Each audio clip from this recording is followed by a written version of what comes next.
สวดมนต์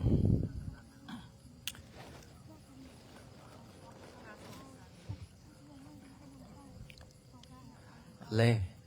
เดี๋ยวคือเอาหูปอยู่กุฏิพระอาจารย์นะบอนไว้ของพระอาจารย์นะหูปหูปบูชาแหละเอางามๆเด้อเลอะงามสุดเจ้าละอยู่กุฏิเก็บของพระอาจารย์ได้ละโอ้เปลี่ยนยังไงเนาะแต่ละครูแต่ละคน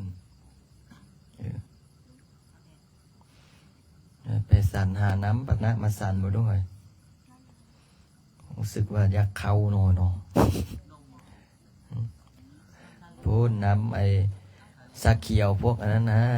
ซาโอซีพวกนั้นซาลี่บ่เอาละเบิด8 ขวดละเอาซาลี่ให้ไอ้โจน้อยได้สั่นอยู่บ่ล่ะไปโดยสิก็ได้ซาก็ได้โดนได้สั่นตัวนึงยังมีแห้งสวดได้มือนี้นะสวดกระต่างเงินล้านได้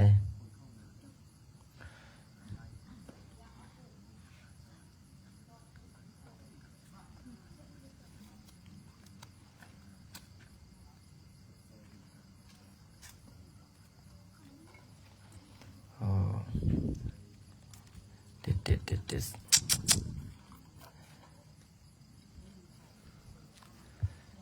เตรียมเข้ามาเด้อไอ้จ่วยเนียนเด้อบัดนี้จะได้สวดมนต์ไวขึ้นเก้าได้บัดนี้จะได้สวดมนต์ไวขึ้นเก้าบัดนี้19 โมงเช้าให้รวมตัวกันเมิดอาบน้ำทรงน้ำจะได้สวดมนต์ไวมันก็จะได้พักผ่อนไว้แม่นบ่สวดมนต์สาก็ได้พักผ่อนสาเวลาเฮ็ดเวียกไอ้งานมันก็เหงาแล้วอยากนอนแล้วนะลูกเกี่ยวลูกเน้นสวดมนต์ไวก็สิได้เฮ็ดเวียกไว้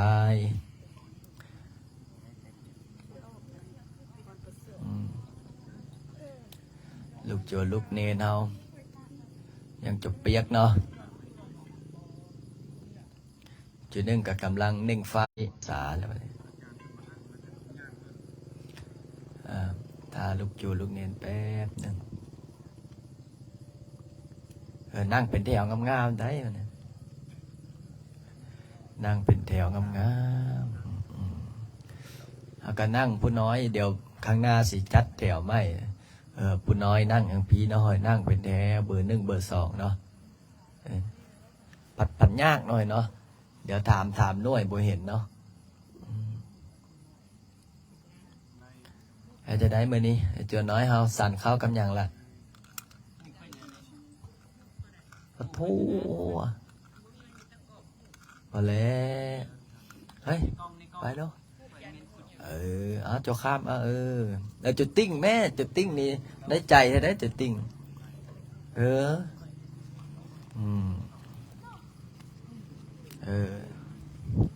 จ่วยเนียนเดี๋ยวสวดมนต์แล้วค่อยสัน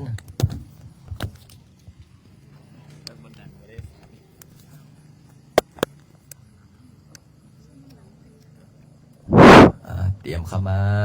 ผู้ใดสวดบ่ดังแม่นบ่ได้สั่นเด้อตามนั้นเนาะมีข้อบังคับดอยผู้ใดบ่สวดก็บ่ได้สั่นแล้ว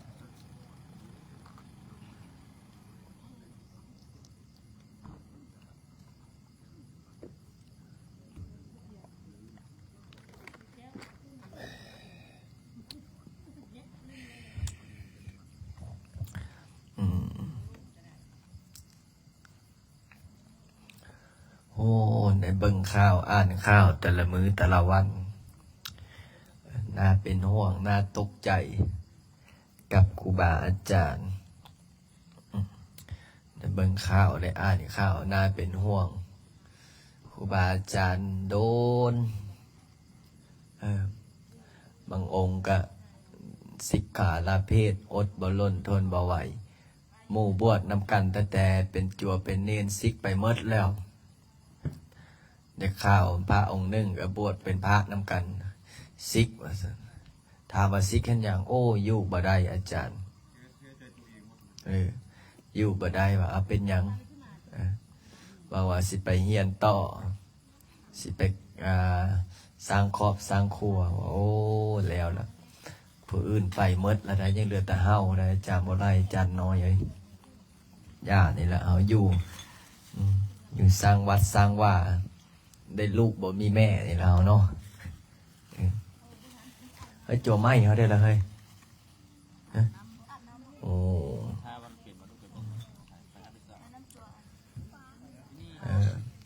เจ้าป่าเจ้านี่ได้ละเจ้าป่ามาละที่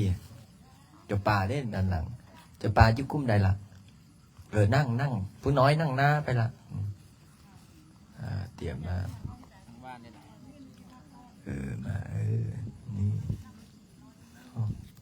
มันมีรุ่นเอาใหญ่มี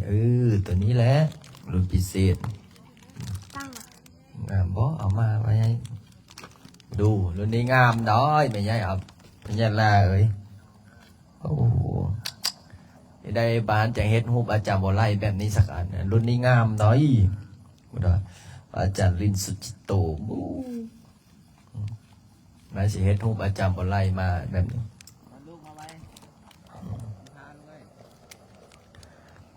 ไวๆเด้อโอ้ไปเฮ็ดเวียกมาได้หน่อย1 ไฟล์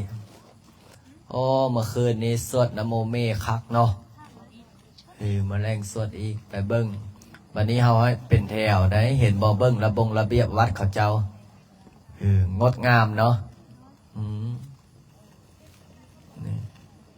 เอาจะเปียกเอาห่มผ้าใส่จะเปียกนั่นละเสี่ยวไปเสี่ยวมันไหนนะเสียทีได้ล่ะ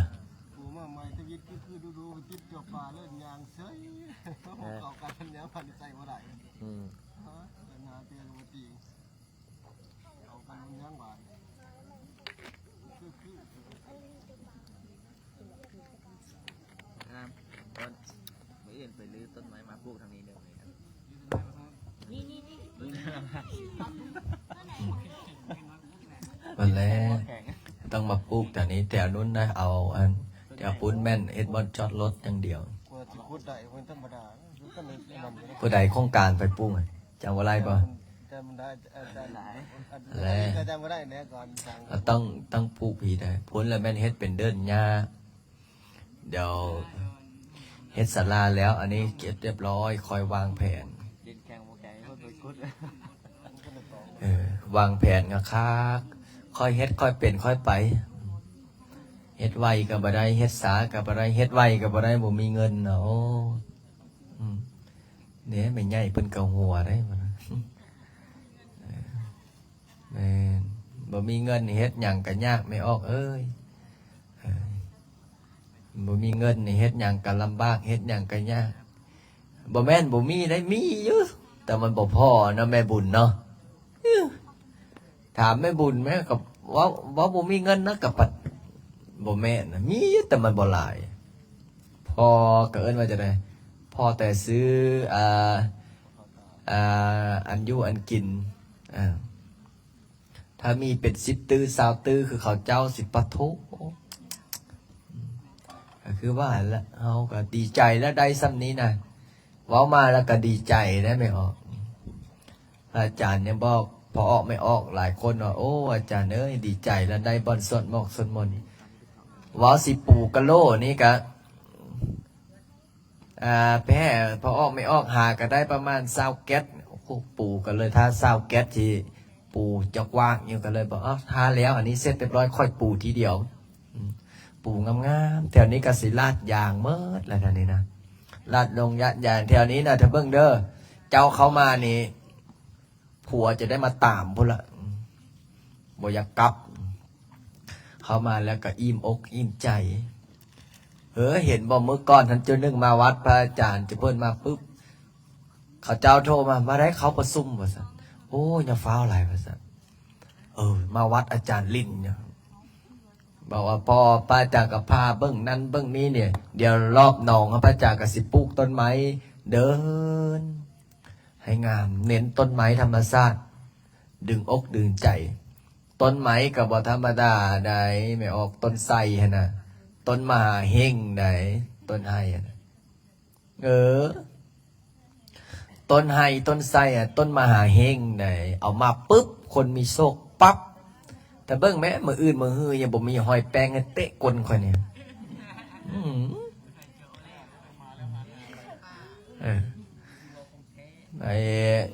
ไม่ใหญ่คำแก้วเพิ่นว่าโอ้อาจารย์ต้นให้อาจารย์นี่มันมีเลข55เพิ่นกับหัวอี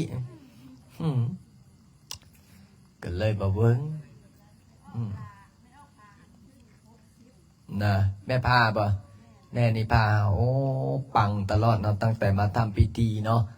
จุดเทียนเสริมบุญเสริมบารมีนะจังว่านั่นแหละโอ้เหมือนกันอาจารย์อยู่อำเภออะไรอยู่เวียงจันทร์เอามาครบแล้วบ่เฮ้ยไอ้เจ้าน้อยเฮามันครบอ๋อปะโตละแต่เพลงแท้มื้อนี้เฮ้ยนะปะโตไผกุมภาซอยเอามาครบแล้วน้อยเนาะเบิ่งเจอได้โจไม่เฮาเด้ฝากลูกพี่เบิ่งได้ซิดผู้ใดซิดเอกไปนะผู้ใดเป็นโคนาเจ้าป่าเสี่ยวว่านะเ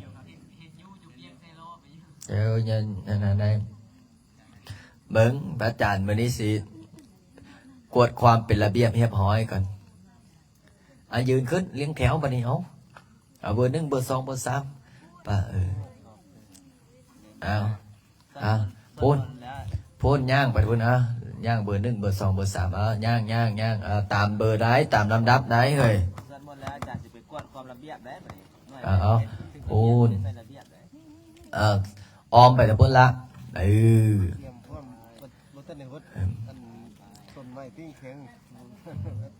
เอาตรวจความเป็นระเบียบเรียบร้อยก่อนบัดเนี่ยเอามา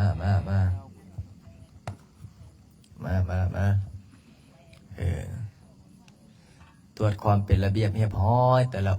องค์นะจะเปียกเป็นหัวหน้าทีมตลอดเลยบัดนี้เกิบเราเอาว่างนอกเด้อตรวจความเป็นระเบียบเรียบร้อยโอ้องค์นี้ผ้ายังแปลงบ่งามเฮ้ยมาเบิ่งดูโอ้ห้ามแปลงได้บัดนี้ห้ามแปลงอะไรเบิ่งดูอันนี้ห่มผ้าต้องห่มงามๆไหมอันนี้บ่ดูห่มผ้ากับพิธีเฮ้ยโอ้นี่บิดบ่ถึกนั่นนี่อันนี้เฮียนฮอตใส่แล้วอันนี้เอาเบิ่งสิถามเบิ่งก่อนเฮียนฮอตใส่แล้วท่องบทใดแล้วสุดนโมเมได้หรือยังปะหุงเด้ได้อยู่เนาะอันนี้บ่พานห่มผ้างามๆเด้อแปลงงามๆเด้อไปนี่อันนี้เด้โจสังวานห่มผ้าก็คืออยู่เฮ้ยยังใครยืนเนาะยังใครก็จุบเปียกเนาะเอาจับไม้แม่เอาแล้วก็ยืนให้หมู่เฮียนฮอตใส่แล้วบ่แม่นนะเฮียนท่องบทท่องนะบทสูตรนโมเมจบเลยยังน้อยนึงบ่ยังหลายไปท่องเด้อเอาจัวทองพันเอาไม่ออกเบิ่งน้ำกันเด้อผู้ใดห่มผ้าองค์ใดแปลงองค์ใดบ่แปลงอันนี้ได้ห่มผ้าคืออยู่เฮ้ยคืออยู่เนาะเอาเฮียนฮอดบทใดละนโมมีพระหุงได้เนาะเอาโง่เกจิดังด้วยนี่นะพูดเนาะอันนี้บ่ต้องใส่เด้ออันนี้เด้องค์นี้เด้ห่มผ้าคืออยู่เนาะอย่าพ่อคำเสาได้นี่อย่าพ่อเสากันตะสีโลได้เบิ่งด้านหลังบ่ดูโอ้แอวกิ้วแมงใหญ่อันนี้เฮียนบทใดละตอนนโมเมเอาโมแรงไปท่องอีกเอาตัวมาอันนี้มันลุงตุงดังแค่นี้น้ำกับอาบอยู่บ่เฮ้ยยังโอ้ยสมโพ ท้าหมดได้จากไหนอาบเนี่ยลูกชายไหมอันนี้ฮะลูกชายโจทย์สมหวังโอ้เฮียนฮอดบดใดละ ตัวนาโมมี ต้อนน้ำโมเมเอาเสร็จเรียบร้อยอาบน้ำไม่ได้เจ้าเด้อตรงนี้ได้เลยฮะ เลย เฮียนบดใดละ นาโมมี เฮียนน้ำโมเมโอ้อาบอยู่วะมื้อนี่ อ่ะ ไปดูห่มพอห่มผ้าเป็นระเบียบอยู่ป่ะเอาของต่อมาตรงนี้ได้เลย เฮียนาโมมี น้ำโมเมเนาะองค์ใดกับน้ำโมเมพอหงจบบ่ติ เลย เอาห่มผ้างามๆได้อาบเด้อน้องนี่เนาะองค์นี้ได้ล่ะ นาโมมี น้ำโมเมแต่แม่นเนี่ยเนาะนี่เนาะเอาใครคืออยู่เนาะผ้าห่มผ้าเนาะเอาห่มผ้าโอ้อันนี้เขมรอันนี้เนาะองค์นี้ห่มผ้าคืออยู่ได้น้องนี่เนาะโอ้โหห่มผ้างามเฮียนต่อบ่ได้ละ นาโมมี พระหงจบแล้ววะ เลย มืออื่นมือฮือให้จบน้ำโมเมเหรออันนี้เศรษฐีป่ะนี่ เลย โอ้วัดเรามีฮอตเศรษฐีไปได้มาบวชนะ เอาอันนี้เฮียนบ่ได้ละ นาโมมี เอามาองค์ต่อมาองค์บ่อาบน้ำบ่นี่เฮ้ยอันนี้เฮียนบ่ได้ละ นาโมมี พระหงได้ยัง ได้แล้ว เอาคือเป็ดตุ้มลายแท้นี่โอ้มืออื่นได้ไปซักยาเด้อตุ้มภูมิแพ้เอาไปองค์ต่อมาเฮียนบ่ได้ละฮะ ยันใส่ใหญ่ เอาไปเฮียนต่อใส่ใหญ่แล้วนโมเมได้แล้ววันนี้ได้เฮ้ย ใส่ใหญ่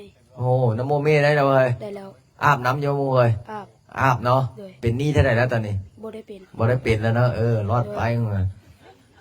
อันนี้เด้บดไม้ได้นี่เฮ้ย เลย เอาไม้เขาใกล้บ่ด้วยฮะ เนี่ย ซื้อยังไงเจ้า ซื้อคำแพง ซื้อคำแพงลาคำแพงกันตีคำแพงเนาะเป็นยังอยากจะบวชอันนี้ อันแม่บอกบวช แม่บอกบวชคอยเว้าล่ะนะบ่ตั้งกับสมัยครั้งพุทธกาลสมัยครั้งพุทธกาลนี่ตั้งใจออกบวชหนีออกบวชแต่สมัยนี้เป็นจะไดโอ้ยมึงไปเลยมึงไปบวชบ่ไปบวชถ้ามึงบ่ไปเฟกฟาดคือองค์นึงกันว่าแต่การนี้บ่คือเป็นอันตี้เฮ้ยไทยบ้านใดหรอ แต่ว่าน้ำเย็น ไทยบ้านน้ำเย็นเลยไปทางน้ำฮ้อนอันตี้เป็นหยังอยากบวชแต่ไดอย่าอ้างแม่บ่ฮู้กูบวชไปจังซั่นล่ะเนาะจะได้อยู่ได้ยังที่ อยู่ได้ บวชตลอดชีวิตหรือบวช2-3 มื้อบ วช3 เดือน บวช3 เดือนโอ้ยเล่นผ่านพระเรืองซื่อๆเฮ้ยสรุปว่าบวชอะไรฮะ บวช3 ปีอะ เอาเมื่อกี้มา3 เดือนไม่ได้ขึ้น3 ปีอ่ะบวช เฮียนมอใดแล้ว มหนึ่ง เฮียนม.1อายุเท่าไหร่แล้ว มอยู่13 13เฮียนม.1แสดงว่าไปมาๆคาดๆเกินๆไปอยู่ทางภาคเหนือไปอยู่แขวงใด เลยสมบูรณ์ ใส่สมบูรณ์เอาสาธุเจ้าเอ้ยเอามาองค์ต่อมาด้วย อันนี้ได้เป็นจะได้ละเฮาที่อยู่ที่นอนผู้ใหญ่นะ ได้อยู่อาจารย์ ได้อยู่เนาะต้องเป็นระบบระเบียบใดองค์ใดดื้อเลยให้จะได้ ใดดื้อก็สร้างสอนเอาได้อันนี้เอามาองค์นี้พุทธหอยขึ้นนาคือไอ้องค์นี้nàoคล้ายๆกับตลกไอ้หย่องลูกหยีนะหูจะบอกไอ้ซื่อยาวนะที่ว่าไอ้เป็นเฮ็ดแสดงหนังอย่างละว่าไอ้บักเจ้ยนะน่าจะคือได้หน่อยเนาะอันนี้เด้ที่อยู่ที่นอน ได้อยู่อาจารย์ การห้ามการเฮียน พอได้ พอได้เฮียนบ่ได้ละ น้ำโมเม น้ำโมเมฮอดใส่ละ ใกล้สิจบแล้ว ใกล้สิจบแล้วไปท่องให้จบเด้อ เลย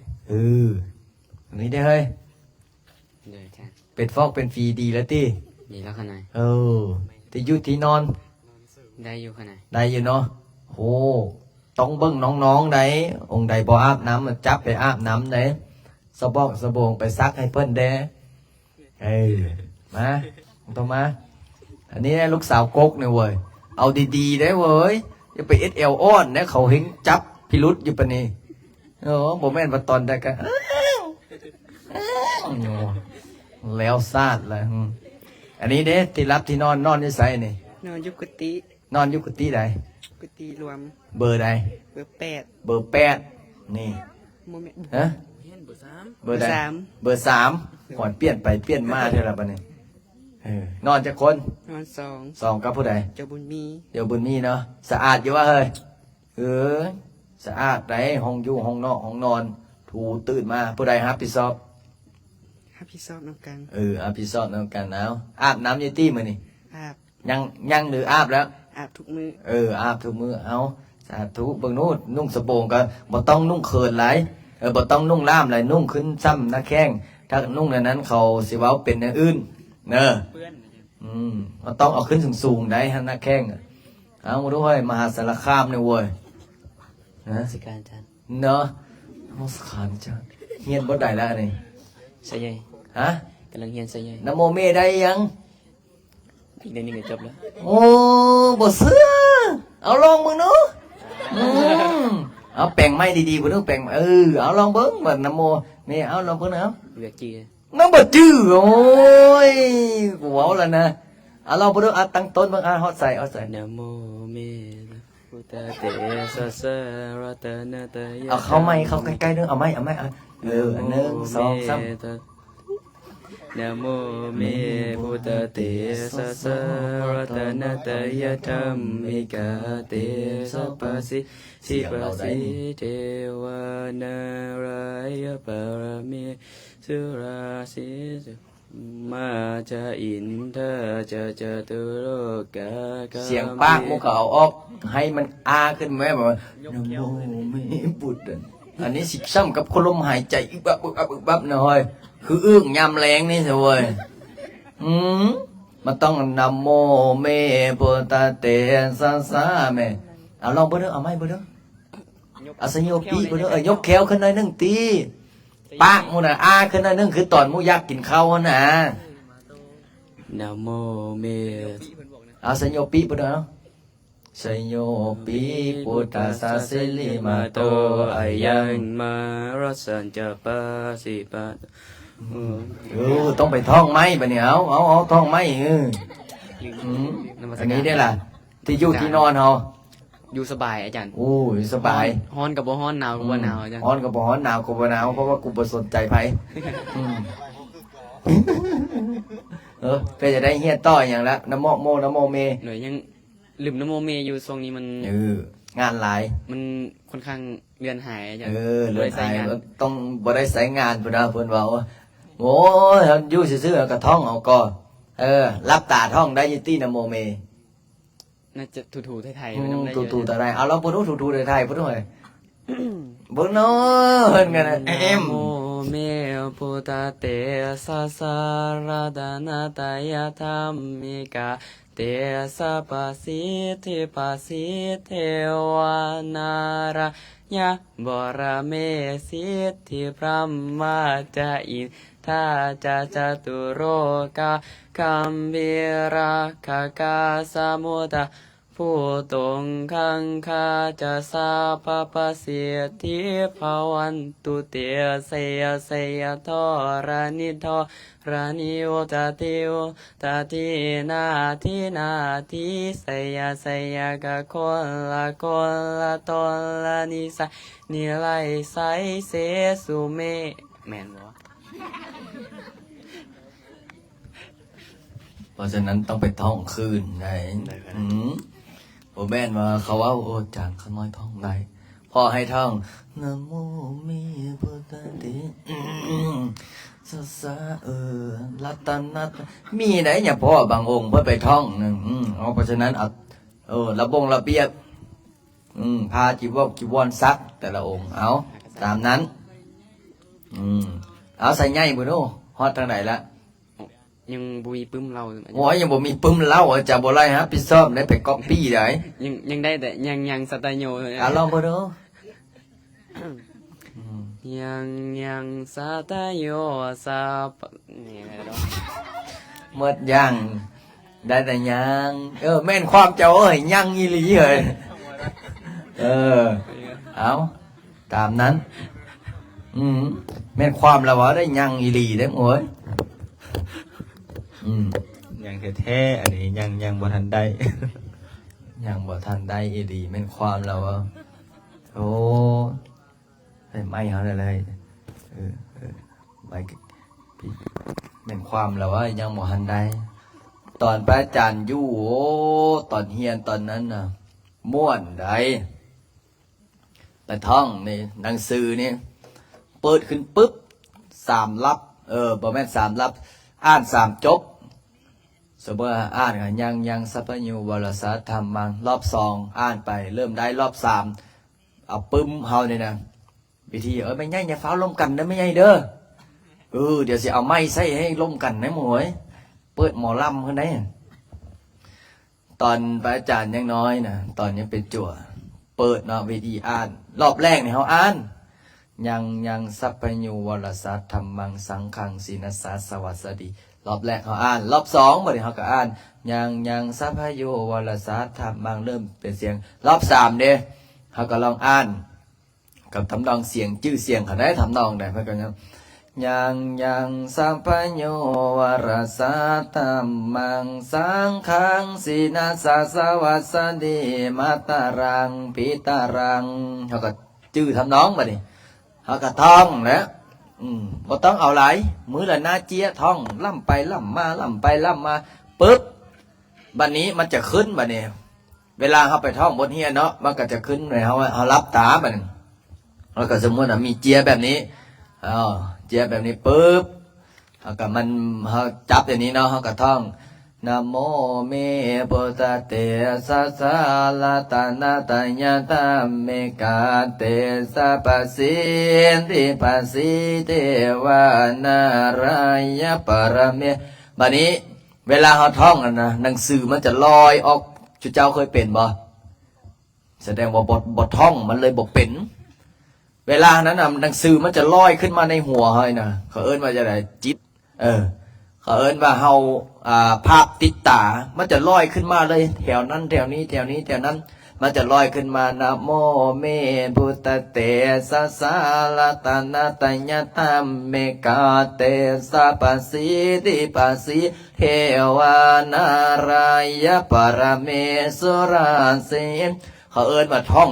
ชื่อฮอตตัวหนังสือ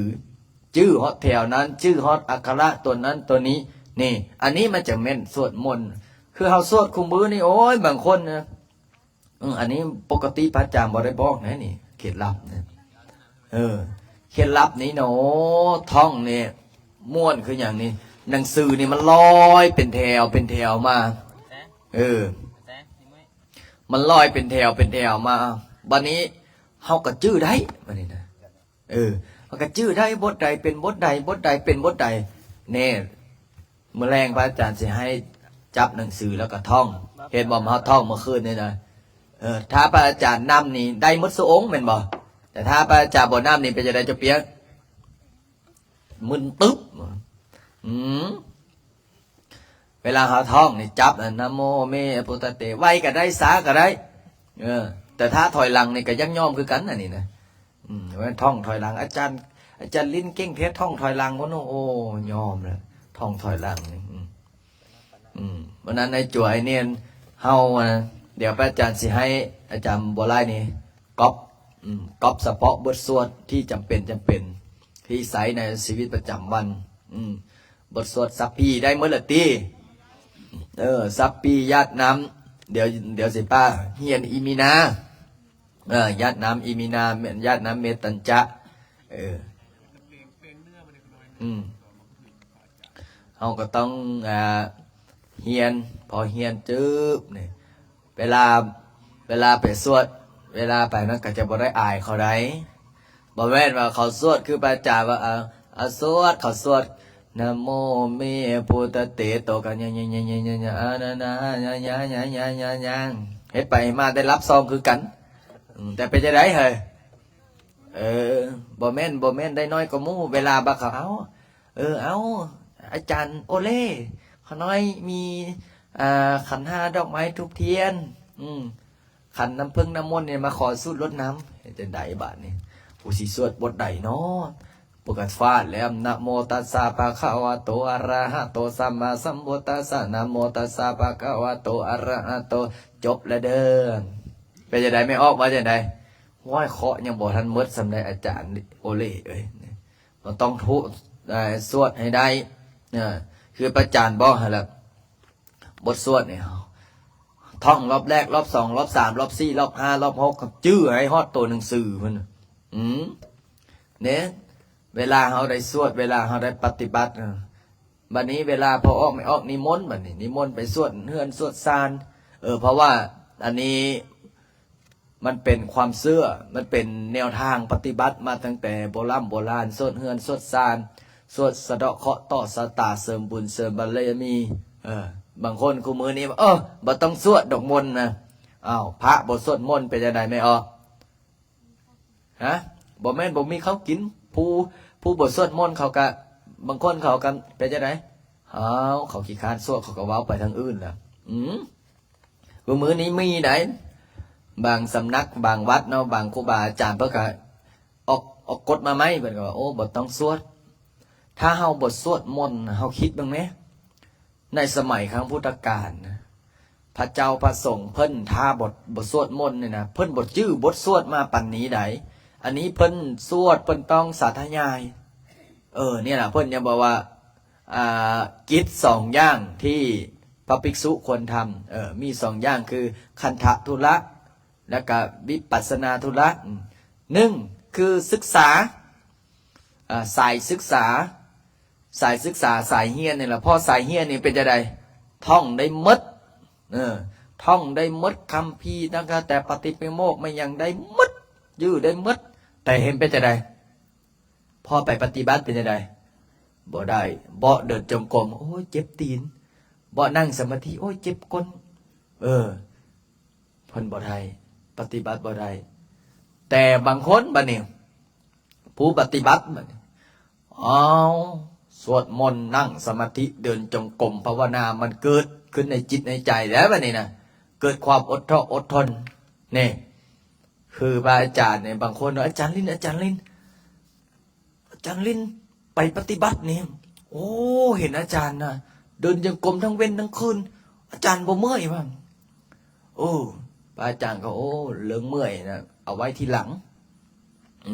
เรื่องเมื่อยเอาไว้ทีหลังเพราะว่าอย่างกิเลสตัณหาความยากความโกรธความหลงมันอยู่ในใจเฮาเนี่ยเฮาอาศัยตอนเฮาเดินจงกรมเฮาอาศัยตอนเฮาสวดมนต์เฮาอาศัยตอนเฮานั่งสมาธิกิเลสมันจึงหยุดมันจึงอยู่กับที่เวลาเฮาออกจากสวดมนต์เวลาเฮาออกจากนั่งสมาธินะกิเลสมันก็ขึ้นคือเก่าความโกรธความโลภความหลงมันก็ครอบงำเฮาคือเก่าเพราะฉะนั้นเราก็ต้องเอาบทสวดมนต์นั่งสมาธิเดินจงกรมภาวนาถูไปถูมาเปรียบเสมือนเหมือนเฮาตีเหล็กนี่นะตีไปตีมาผลสุดท้ายเป็นอะไรเป็นมีดเป็นพาทาเหล็ก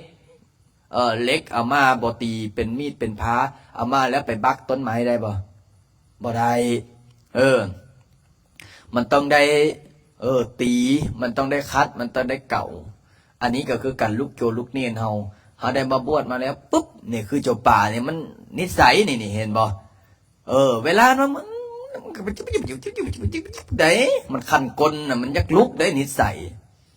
เฮาต้องเวลาอดเอาอาจารย์เพิ่นเว้าอยู่นี่ค่อยบ่นิ่งละ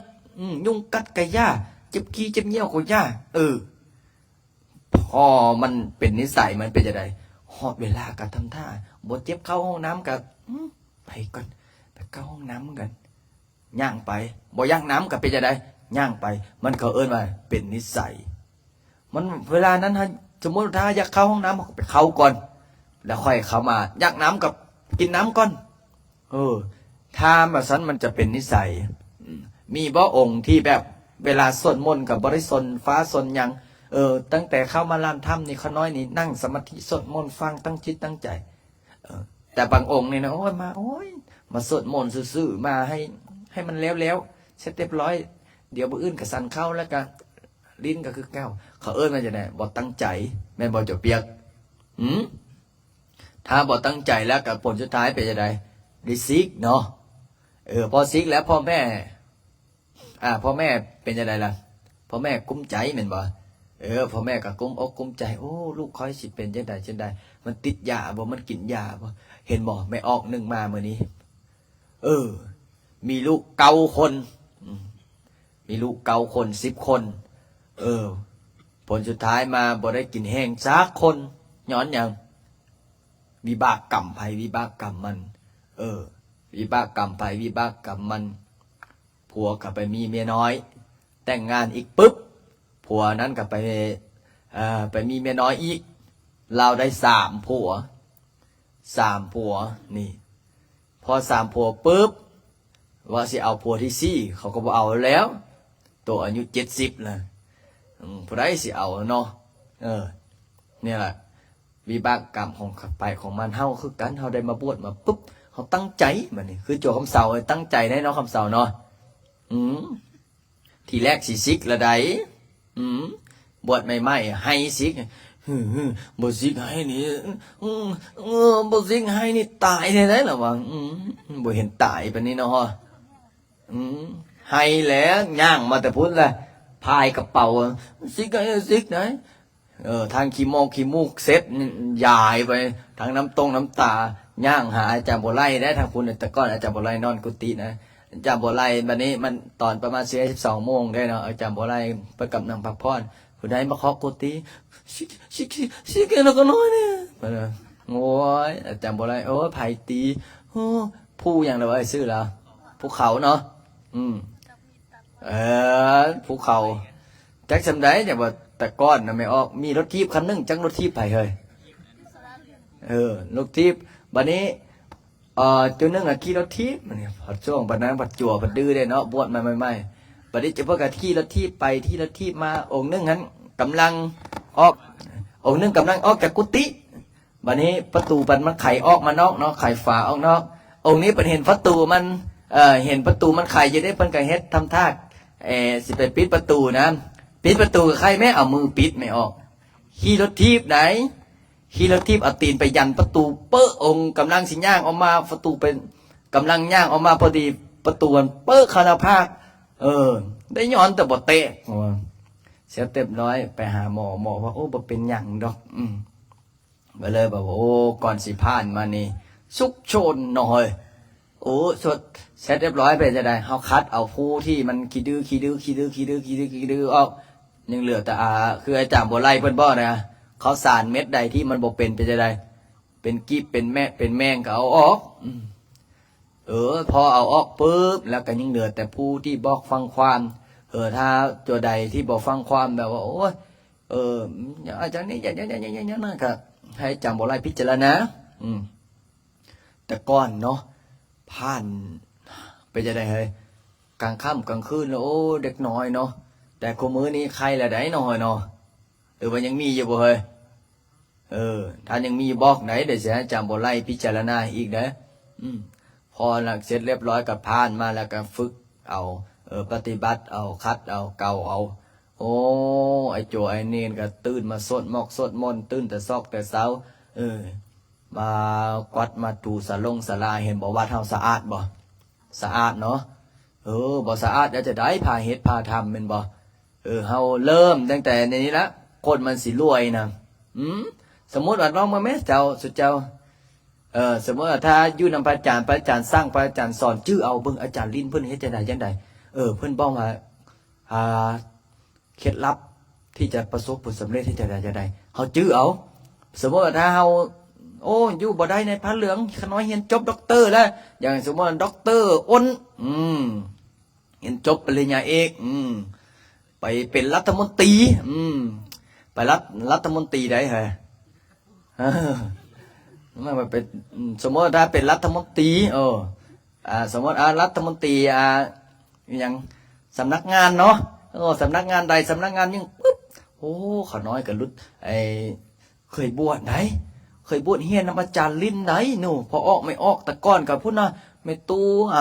บุญไม่ตู้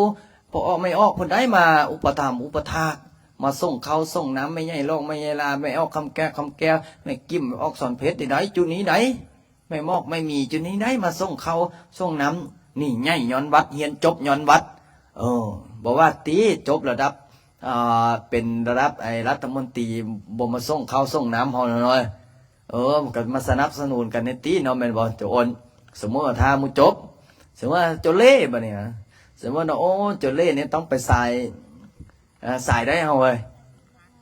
ค้าขายโมมีบ่ว่ารัฐมนตรีค้าขายเนี่ยเว้ย เออปลูกดอกไม้บ่สมมติว่าใหญ่มาใหญ่มาก็โอ้ค้าขายร่ำรวยร่ำรวยก็อย่าลืมกันพระอาจารย์อย่าบอกรวยแล้วก็อย่าลืมกันนี่แหละยิ่งเฮากำลังเฮ็ดศาลานี่นะเห็นบอกอาจารย์โบราณเพิ่นบอกว่าเอาเด้อผู้ใดอยากเป็นเจ้าภาพก้อนดินจี้ก้อนดินบล็อกตอนนี้โฟดลงไปเมื่อคืนนี้ยังเหลือ500ก้อนสุดท้ายก้อนละ8,000กีบ500ก้อนนี่ถึกเท่าใดวะกะเท่าใด500ก้อนนี่ให้ถึกเท่าใด100ก้อนกะ100ก้อนกับ80,000แม่นบ่เฮ้อ100ก้อนน่ะ800,000วะแม่นแล้วเนาะ100ก้อน800,000 8 เท่าใด40ก็4ล้านแม่นบ่สิเจ้าว่าแม่นบ่โอ้แสดงว่าเฮ้ยจุคิมถึงเท่าใด4ล้านแม่นบ่ฮะงงยังงงอยู่กูเว้ยแม่นเนาะโอ้แสดงว่าค่อยไวก็สิเจ้าหน่อยเนาะนี่ยัง4ล้านถ้าคิดเป็นเงินบาทเท่าใดตอนนี้1,000ต่อ600,000ตีซะ1,000 700,000 4ล้านนี่เท่าไหร่4ล้านนี่คิดเป็นเงินบาทประมาณเท่าไหร่ฮะโอ้ยจะไปเว้าไปประมาณ 7,000 ประมาณ 7,000 บาทตอนนี้ต้องหาอย่างมื้อนี้ล่ะสวดมนต์เสร็จเรียบร้อยแล้วยังสิหาเจ้าภาพเป็นเจ้าภาพก้อนดินบล็อกนี่ให้ได้ประมาณ 7,000 นะมื้อนี้ 6,000 บาท 7,000 บาทเท่าใดนะนี่อาจารย์โบไล่บอกว่าโอ้เรื่องต้นมกต้นไม้นี่ไว้ใจข้าน้อยแล้วก็ไปเฮ็ดแล้วแล้วก็ไปปลูกแล้วไปปลูกเสร็จเรียบร้อยพระอาจารย์มาโอ้ก้นหันหน้าเนี่ยศาลาเฮาก็เฮ็ดไปเรื่อยๆสร้างไปเรื่อยๆค่อยเฮ็ดค่อยเป็นค่อยไปเบิ่งสิถามเบิ่งออกตนญาติโยมอยู่ใน Facebook คนไหนอยากจะเป็นเจ้าภาพก้อนอิฐบล็อกก้อนละ10 บาทเนาะ9 บาท10 บาทนี่แหละโยมพ่อโยมแม่ยังพี่ท่านใดอยากจะเป็นเจ้าภาพก้อนอิฐบล็อกก้อนละ9 บาท10 บาทเนาะประมาณ9 บาทก้อนละ9 บาทถ้าผู้ใดอยากเป็นเจ้าภาพฝากกดเก่ามาเด้อเนี่ยออกตนโยมเขาเจ้าได้เห็นเขาโอ้ดีอกดีใจบอกว่าอาจารย์ลิ้นเฮ็ดอย่างนี้โอ้ยแล้วไวเพราะว่าอย่างเฮาเฮ็ดตั้งใจเฮ็ดตั้งใจทำถ้าลงมือเฮ็ดลงมือทำแล้วมันก็ประสบผลสำเร็จถ้าเฮาบ่เฮ็ดถ้าเฮาบ่ทำนี่โอ้ทามือนั้นทามือนี้ทามือนี้ทามือนั้นเฮ็ดไปเฮ็ดมาบ่ได้อันจักอย่างคือพอออกไม่ออกมาวัดพระอาจารย์เนี่ยพระอาจารย์ว่าโอ้เจ้าอย่าทาเด้อน้ำบ่ทาป่าเวลาบ่ทาคนความรวยความจนนี่ถ้าเฮาบ่ลงมือเฮ็ดบ่ลงมือทำเนี่ยมันก็บ่รวยได้บางคนมาขอพรโอ้ไปขอพรนำอาจารย์ลิ้นก่อนแม่บุญมีบอกว่าโยมแม่ก็สิเป็นเจ้าภาพนำได้เนี่ยโยมนี่ก็โยมก้อยก็กดเก้ามาแล้วขอเลขบัญชีหน่อยอาจารย์เนี่ยเว้ามาปุ๊บคณะบ่ทันได้สวดคาถาเงินล้านได้นี่เนี่ยไม่ออกเลยเสาก็ปิดสุดท้ายเสาสุดท้ายแม่นไอ้ซื้อจะได้แล้วฮะน้องสาวซื้อจังไหน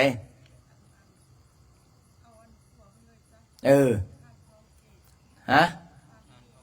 ท่านทองเกตปิดแล้วเด้อปิดสุดท้ายแล้วบัดนี้ซื้อจังไดทองเกตกับหยังเพชรมณีเนาะนี่ปิดสุดท้ายแล้วได้เสาก็ได้บัดนี้เอาสาธุนำกันนะสาธุนี่บัดนี้ก็ได้ซ่องได้เสาเจ้าพ่อเจ้าภาพเมิดเรียบร้อยก็อิ่มอกอิ่มใจแล้วไม่ออกสมมติถ้าศาลาเฮาน่ะยามฝนน่ะเห็นบ่ปีที่แล้วนี่เวลาสวดมนต์อยู่ดีๆกำลังสิสวดอะระหังสัมมาสัมพุทโธฟ้าก็มันบ่ได้อะระหังนำได้มันเฮ็ดจังได๋ปั่มมาแล้วไอ้จั่วก็โหแล่นเข้าแล่นออกน้ำเต็นบัดนี้ฝนแห้งบัดนี้ช่วงเดือน5เดือน6เนาะจะเพิ่นก็ไปจ้องเสาเต็นนี่แหละพระอาจารย์ก็เลยเอาวะปีนี้สิแก้แค้นฟ้าเบิ่งก่อนเฮ็ดศาลางามๆสวดมนต์คักๆให้เจ้าภาพเจ้าศรัทธาได้บุญได้กุศลนำกันแน่โยมแม่อ้อบอกข่าวก็โยมแม่ขอถวาย300 บาทเอาเบิ่ง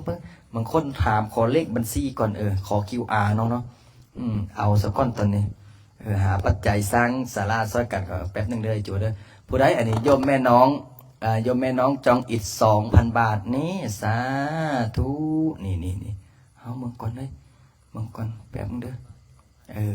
เอาส่ง QR ก่อนบางคนอยากได้ QR เดี๋ยวเขาเปลี่ยนใจ เดี๋ยวแป๊บอันนี้ QR เงินบาทกสิกรไทยเด้ออันนี้ QR ของไทยเนาะอันนี้ญาติโยมท่านไหนอยากจะเป็นเจ้าภาพอิฐบล็อก500 ก้อนสุดท้ายนะแคปหน้าจอเด้อโยมพ่อโยมแม่โยมพี่เด้อแคปหน้าจอเนาะสาธุอันนี้ QR เงินบาทร่วมเป็นเจ้าภาพซื้ออิฐบล็อก500 ก้อนสุดท้ายเนาะสาธุหรือว่าบางคนอาจารย์ขอเป็นเลขบัญชีได้ไหมเดี๋ยวก่อนหาแป๊บหนึ่งก่อนเลขบัญชีแป๊บหนึ่งนี่ได้อิฐบล็อกนี่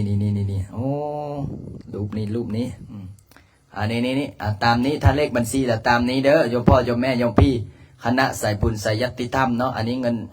ร่วมเป็นเจ้าภาพซื้ออิฐบล็อกนะสาธุบางคนอาจารย์มี QR เงินกี่บ่มีหมด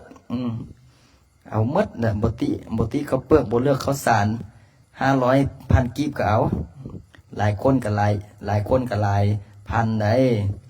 ใส่แล้วล่ะบัดนี้นี่เอาอันนี้ร่วมซื้อดินบล็อกเนาะก้อนละ 7,000 กีบเนาะจากอะไร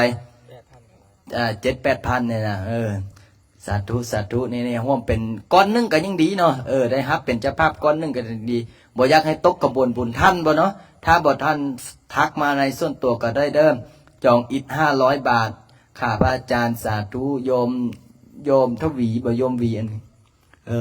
สาธุโยมแม่โยมแม่วันดี50 ก้อนเนะสาธุเฮงรวยปังนี่รวยแล้วก็รวยอีกรวยบุญรวยวาสนาเดี๋ยวถ้าผู้ใดบอกว่าโอ้อาจารย์แน่จองมาแล้วผู้ใดอันนี้โยม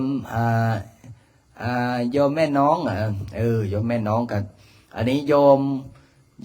ไม่ใช่ที่มาแต่อินเดียได้หากันมาอินเดียมาฮอดเนาะอันนี้ก็จองอีก300 ก้อนนี่โยมแม่บุญมีอีก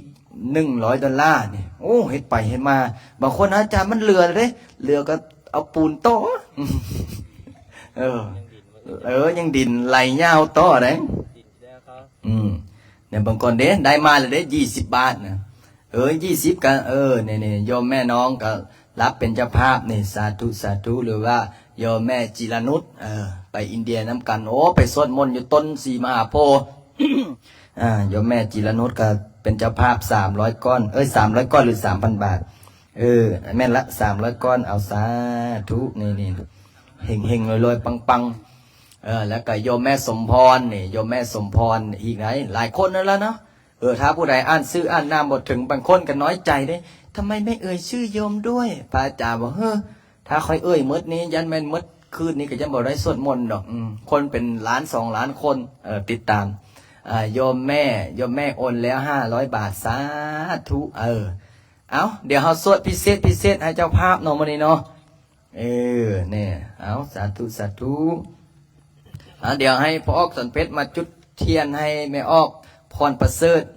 รัตนวิไลหรือว่าแม่ออกแหนมเป็นเจ้าภาพบูชาธูปเทียนบูชาดอกไม้ได้มื้อนี้นะโรงงานดินบล็อกเสาเฮือนเสาโหบ้านเสียงดาเมืองไซธานีขน้อยบริจาคดินบล็อก500 ก้อนเด้ออาจารย์สาธุกดไลค์ให้พิเศษเจ้าใส่แล้วปะนี่กดไลค์จะได้มีตตอบนะเนาะโรงงานดินบล็อกได้นี่นะจันแม่ดวงจันทร์300 ก้อนเด้ออาจารย์ผู้ใดล่ะแม่เดือนดวงจันทร์บอกแม่เดือนดวงจันทร์แม่ดวงจันทร์นะเป็นเจ้าภาพเอาสาธุนี่สาธุเฮงเลยแม่ซีได้แม่ซีรัตดาโอ้แม่ซีรัตดานี่เดี๋ยวลายมือพระอาจารย์สิเล่าให้ฟังแม่ซีรัตดานี่อยู่ทางภาคใต้นะห่วมพระอาจารย์สร้างพระเจ้าใหญ่อยู่วัดหลัก5กับห่วมที่ละ1,000ที่ละ500ห่วมทุกบุญไม่ออกจนพระอาจารย์สร้างพระเจ้าใหญ่สำเร็จแต่ละบุญนี่ระบบตกขบวนบุญนะนี่แหละก็ว่ามีน้อยทานน้อยมีหลายนี่เขาเอิ้นว่าจะมีน้อยทานน้อยมีหลายเด้ ฮะมีหลายท่านหลายเจ๋งได้เฮ้ยมีน้อยทานน้อยมีหลายทานพอประมาณบ่แม่นว่าถ้ามีหลายและทานหลายเป็นจะได้กำลังเป็นคดีกันอยู่คูมือนี่เห็นจุดนึงทานจนมืดอ้าวขายที่ได้20 ล้านบาทไปทานให้พระมืดเอาพระก็ไปจะได้บัดนี้ห่วยเงินมันหลายมันซิกไปเอาเมียแพ้เป็นจะได้บัดนี้เพิ่นกับจอยมังแหละแม่บุญเพิ่นก็ว่าโอ้ยมั่นใจในอาจารย์นะสันพอเสร็จเรียบร้อยไปถวายลายไปเนี่ยเนาะเขาสิซิกไปเฮียนอยู่แล้วเนาะเสร็จเรียบร้อยพอซิกแล้วเป็นยังไงแล้วเงินโยมล่ะโอ้ไม่ได้ใช้ผมไม่ได้ใช้พระแล้วผมเป็นคารวะแล้วอ้าวแล้วเงินล่ะโอ้พอดีว่าเงินก็ไปเอาตามเอาอยู่ที่วัดเฮ็ดไปเฮ็ดมาเมดจอยมังเนี่ยมีหลายกับท่านพอประมาณเดี๋ยวจะเปียกเด้อบ่แม่นว่าท่านจนหมดนะเฮ้ยเตรียมสวดมนต์เนาะ สาธุวันนี้สวดมนต์ให้กับเจ้าภาพเจ้าศรัทธาเนาะเราจนแล้วเนี่ยคุกเข้าขึ้นเตรียมพนมมือ เตรียมได้เจะภาพอิฐบล็อกแล้วเอา ไม่ออกดวงจันทร์เพิ่มอีก300ก่อนสาธุ ผู้เล็กผู้น้อยโรงงานดินจีซีมังเสายังเอาเมิดเล็กเซกเล็กเซนเอาเมิดนี่ขอเพียงแต่มีเจ้าภาพเจ้าศรัทธานี่สาธุสาธุวันหนึ่งแต่งหลานช่วงนี้โยมอยู่พังงาเนาะเตรียมพร้อมออกสันเพชรจุดตูปจุดเทียนให้เจ้าภาพเนาะยิมินาสกาเลนะตังพุทธังอภิปุสยามาอะระหังสัมมาสัมพุทโธภะคะวะพุทธังภะคะวันตังอภิวาเทมิอิมินาสกาเลนะตังธัมมังอภิปุสยามาสวากขาโตภะคะวะตาธัมโมธัมมังนามัสสามิอิมินาสกาเลนะตังสังฆังอภิปุสยามาสุปฏิปันโนภะคะวะโตสาวกสังโฆสังฆังนามามินะโมตัสสะภะคะวะโตอะระหะโตสัมมาสัมพุทธัสสะนะโม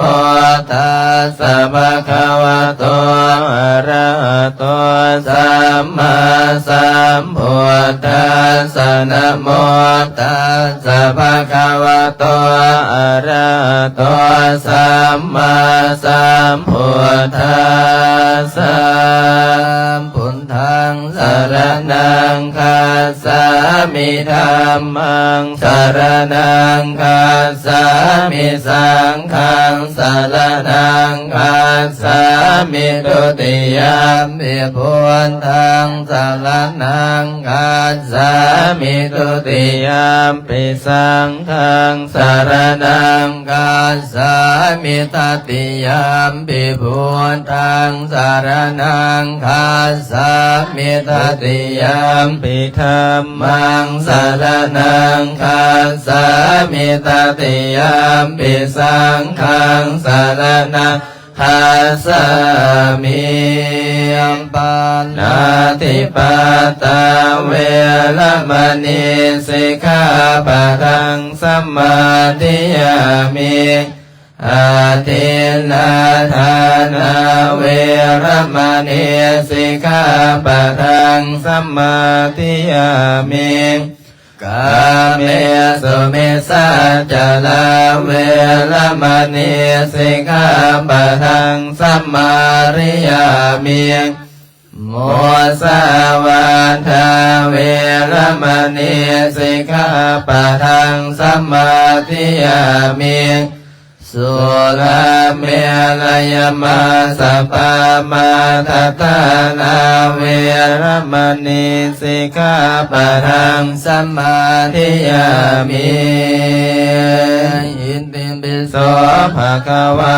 อะระหังสัมมาสัมพุทโธวิสัชจารณสัมปันโนสุขโตโล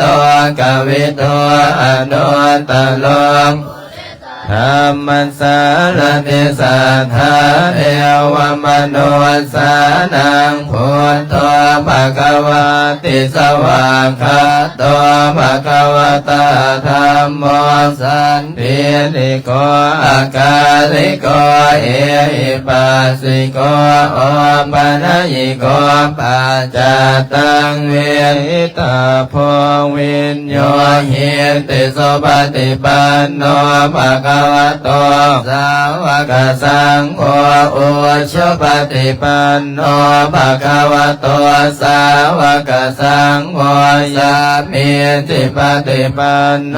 ภะคะวะโตสาวกสังโฆยติทังจัตตาริปุริสยุคานิอัตตปุริสบุคลาเอสัพพะคะวะโตสาวกสังโฆอาหุนายโยปาหุนายโยทางอินายโยอันเสรียงกัลนิโยอนุตตลังปุญญเกตังโลกัสสติติปิโสภะคะวะอะระหังสัมมาสัมพุทโธวิสัชจารณสัมปันโนสุขโตโลกวิทูอนุตตโลบุริสธรรมสารติสัทธาเทวมนุสสานังพุทโธภะคะวะติสวากขาโตภะคะวะตาธัมโมสันติติโกอาการิโกเอหิปัสสิโกโอปัญญิโกปัจจตังเวริตาโพวิญโยหิติโสปฏิปันโนภะคะวะโตสาวกสังโฆอุชุปฏิปันโนภะคะวะโตสาวกสังโฆสัมมิจิปฏิปันโนภะคะวะโตสาวกสังโฆยติทังจัตตาริปุริสยุคานิอัตตปุริสบุคลาเอสัพพะคะวะโตสาวกสังโฆอาหุนายโยปาหุนายโยทางหินายโยอัญชเรียกัลนิโย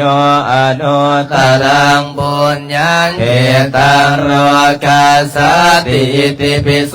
ภะคะวะอะระหังสัมมาสัมพุทโธวิสัชจารณสัมปันโนสุขโตโลกวิทูอนุตตโลปุริสธรรมสารติสัทธาเทวมนุสสานังพุทโธภะคะวะติสวากขาโตภะคะวะตาธัมโมสันติติโกอาการิโกเอหิปัสสิโกโอปัญญิโกปัจจตังเวริตาโพวิญโยหิติโสปฏิปันโนภะคะวะโตสาวกสังโฆโอชุปฏิปันโนภะคะวะโตสาวกสังโฆญาญปฏิปันโนภะคะวะโตสาวกสังโฆสามีจิปฏิปันโนภะคะวะโตสาวกสังโฆยติดันจัตตาลิปุริสยุคานิอัตตปุริสัมโภ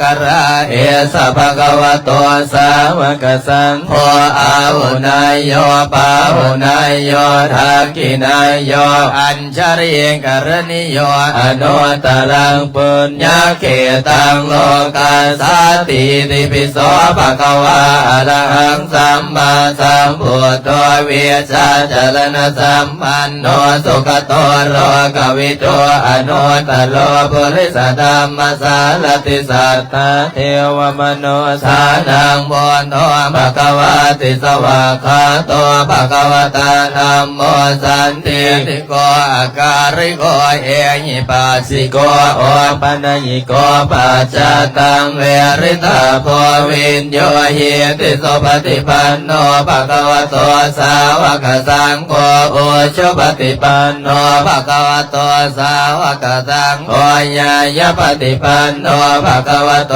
สาวกสังโฆสามีจิปฏิปันโนภะคะวะโตสาวกสังโฆยติทันจัตตาลิปุริสยุคานิอัตตปุริสัมโภคลาเอสภะคะวะโตสาวกสังโฆอาหุนายโยภาหุนายโยทักขินายโยอัญจริกรณิโยอนุตตรังปุญญเกตังโลกัสสติติปิโสภะคะวะอะระหังสัมมาสัมพุทโธวิชชาจรณะสัมปันโนสุขโตโรกวิโตอนุตตรปุริสธัมมสารติสัทธาเทวมนุสานังโหโตภะคะวะติสวากขาโตภะคะวะตาธัมโมสันติติโกอาการิโกเอหิปัสสิโกโอปัญญิโกปัญ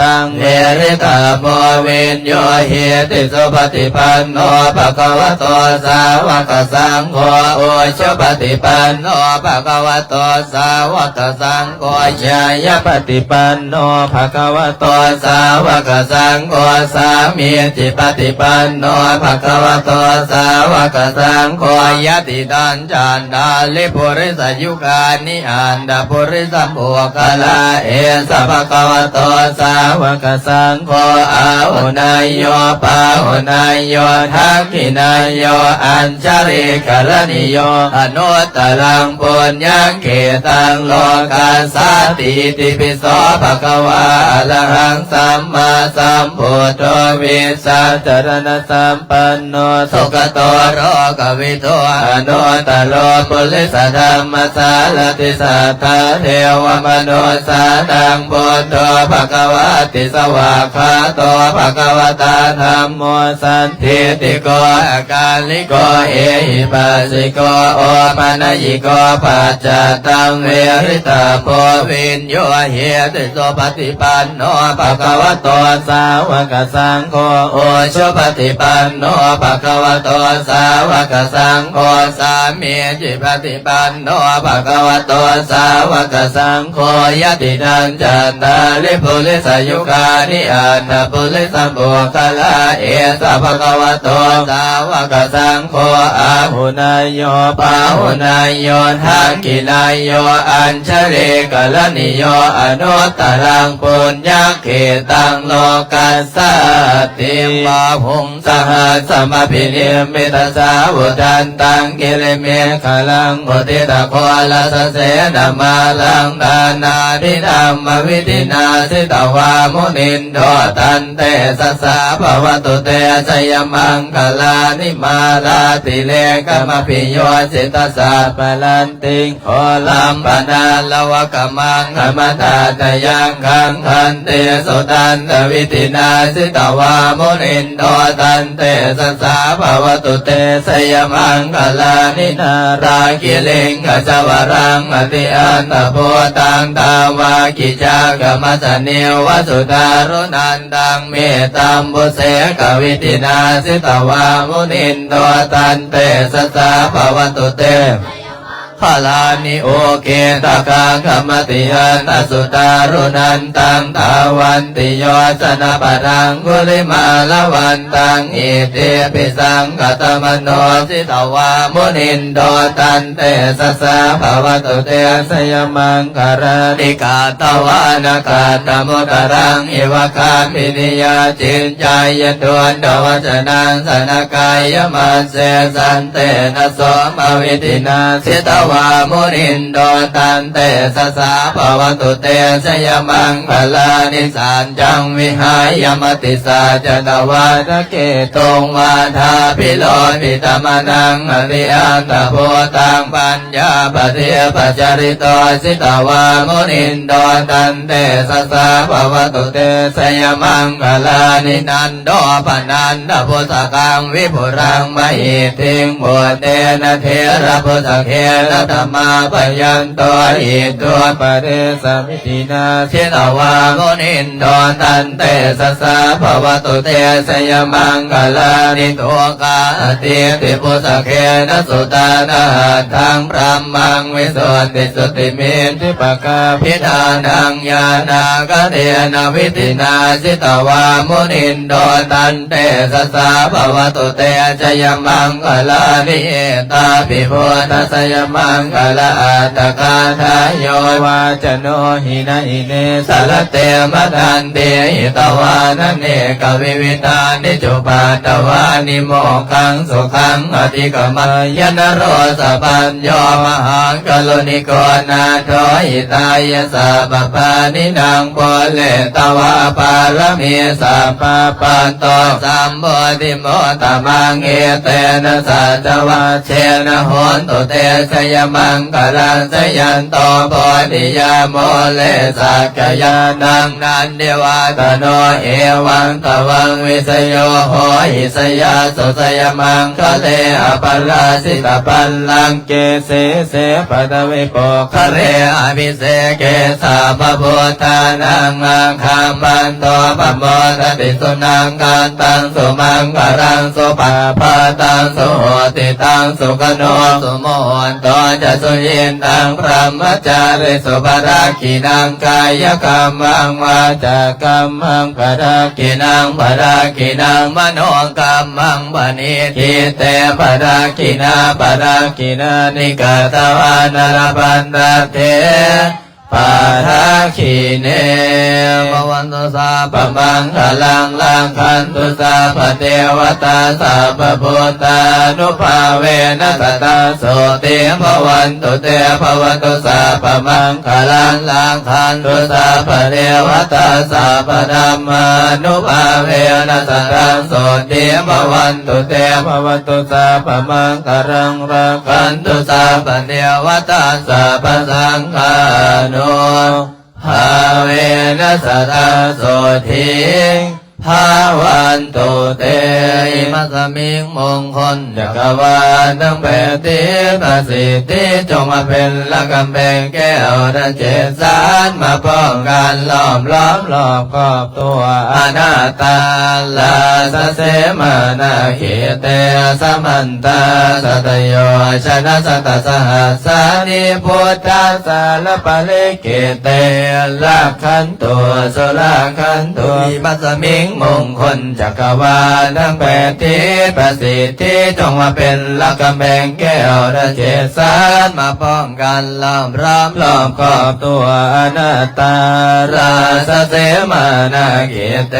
สมันตาสัตโยชนะสัตตาสานิธรรมชาระปะเลเกเตละขันตัวสุราขันตุอิมัสสมิงมงคลจักรวาลทั้งแปดทิศประสิทธิจะมาเป็นละกำแพงแก้วดันเจสานมาป้องกันล้อมรอบรอบขอบตัวอนาตาลาสเสมานาเกเตสมันตาสัตโยชนะสัตสหัสสานิปัจเจกพุทธาสารปริเกเตราคันตัวสุราคันตุอิมัสสมิงมงคลจักรวาลทั้งแปดทิศประสิทธิจงมาเป็นละกำแพงแก้วดังเขตสานมาป้องกันล้อมรอบรอบขอบตัวอนาตาลาสเสมานาเกเตสมันตาสัตโยชนะสัตสหัสสานิปัจเจกพุทธังลิเกเตละขันตัวสุราขันตุอิมัสสมิงมงคลจักรวาลทั้งแปดทิศประสิทธิจงมาเป็นละกำแพงแก้วดังเจสานมาป้องกันล้อมล้อมรอบขอบตัวอนาตตาลาสเสมานาเกเตสมันตาสัตโยชนะสัตตาสานิสังฆาชารปริเกเตตาขันโตโสลาขันโต สัมปจิตามินาสันสีโมพมมาจะมาเทวาสัพเพยัคฆาปรายันติพมมาจะมาเทวาภิลาภาภวันตุเมมหาปุญโญมหาราโภภวันตุเมมิเตภาโออติพุทธามหาอุนะโมพุทธายาวิลันตโยวิลโคดายังวิลาอินสาวิลาทัสสีวิลาทัสสาวิลาอิโยพุทธสัมมานิมามาพุทธสัสวะโหนสามปฏิสามิเพ่งเพ่งบาภาเลเลสามจิตสามินาสันสีโมพมมาจะมาเทวาสัพเพยัคฆาปรายันติพมมาจะมาเทวาอภิลาภาภวันตุเมมหาปุญโญมหาลาโภภวันตุเมมิเตมะโออติพุทธามหาอุนะโมพุทธายาวิลาทโยวิลโกนายังวิลาหิงสาวิลาทัสสีวิลาทัสสาวิลาอิทิโยพุทธสัมมานิมามาพุทธสัสวะโหนสามปฏิสามิเพ่งเพ่งบาภาเลเลสามจิตสามินาสังสีโมพมมาจะมาเทวาสัพเพยัคฆาปรายันติพมมาจะมาเทวาอภิลาภาภวันตุเมมหาปุญโญมหาราโภภวันตุเมมิเตมะโออติพุทธามหาอุนะโมพุทธายาวิลาทโยวิลโกนายังวิลาหิงสาวิลาทัสสีวิลาทัสสาวิลาอิทิโยพุทธสัมมานิมามาพุทธสัสวะโหนสามปฏิสามิเพ่งเพ่งบาภาเลเลสามปฏิสามินาสังสีโมพมมาจะมาเทวาสัพเพยัคฆาปรายันติพมมาจะมาเทวาภิลาภาภวันตุเมมหาปุญโญมหาราโภภวันตุเมมิเตมะโออติพุทธัง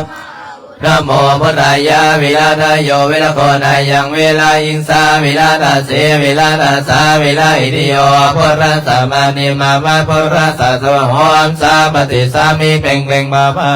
เรเลสามปฏิสามินาสังสีโมพมมาจะมาเทวาสัพเพยัคฆาปรายันติพมมาจะมาเทวาภิลาภาภวันตุเมมหาปุญโญมหาราโภภวันตุเมมิเตภาโออติพุทธามหาอุนะโมพุทธายาวิลังละโคนายังวิลาหิงสาวิลาทัสสีวิลาทัสสาวิลาอิทิโยพุทธสัมมานิมามาพุทธสัสวะโหนสามปฏิสามิเพ่งเพ่งบาภาเลเลสามปฏิสามินาสังสีโมพมมาจะมาเทวาสัพเพยัคฆาปรายันติพมมาจะมาเทวาอภิลาภาภวันตุเมมหาปุญโญมหาราโภภวันตุเมมิเตภาโหติพุทธามหาอุนะโมพุทธายาวิลาทโยวิลโกนายังวิลาหิงสาวิลาทัสสีวิลาทัสสาวิลาอิทิโยพุทธสัมมานิมามาพุทธสัสวะโหนสามปฏิสามิเพ่งเพ่งบาภา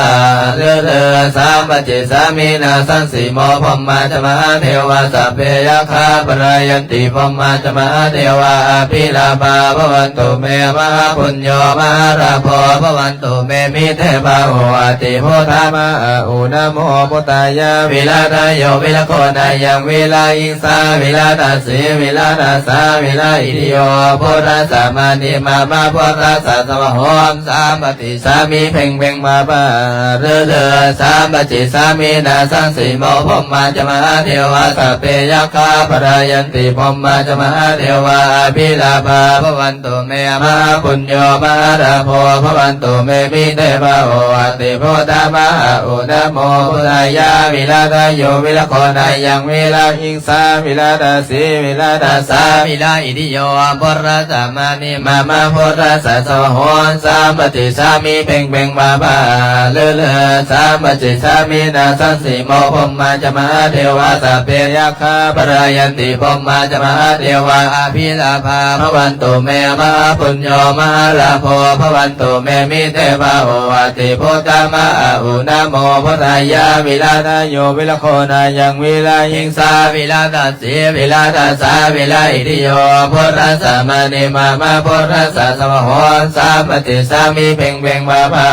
เรเลสามปฏิสามินาสังสีโมพมมาจะมาเทวาสัพเพยัคฆาปรายันติพมมาจะมาเทวาอภิลาภาภวันตุเมมหาปุญโญมหาราโภภวันตุเมมิเตภาโหติพุทธามหาอุนะโมพุทธายาวิลาทโยวิลโคนายังวิลาหิงสา วิลาตาสีวิลาตาสาวิลาอิทิโยพุทธัสสะมานิมามาพุทธัสสะสวะโหมสามปฏิสามิเพ่งเพ่งบาบา